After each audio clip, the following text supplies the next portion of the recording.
Kayo'y nanonood sa DZSB, ang himpilan ng katotohanan at paglilingkod.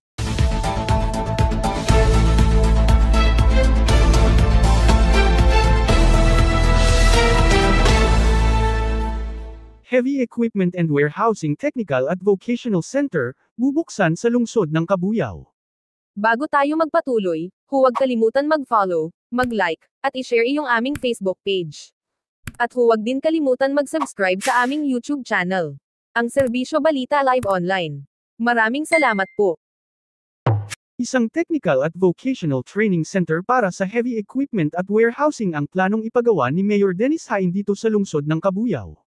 Ayon sa kanya, malaki ang demand sa mga manggagawa na may kaalaman at husay sa pagmimentena ng mga kagamitang pang-construction at pang-warehouses, na mas karaniwang nasa mga industrial parks o pier, maging dito sa Pilipinas at sa ibang bansa.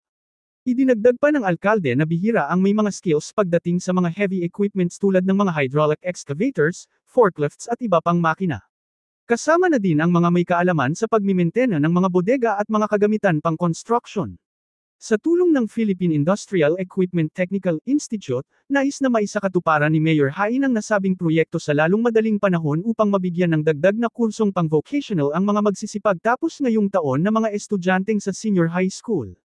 Sa ngayon, ayon sa alkalde, na may mga kasalukuyang kursong pang-vocational at technical trainings na ibinibigay ng TESDA, ay maaaring alamin ito ng mga nais magkaroon ng karagdagang kaalaman at kakayahan sa tanggapan ng Public Employment Services Office ng pamahalaang panglungsod.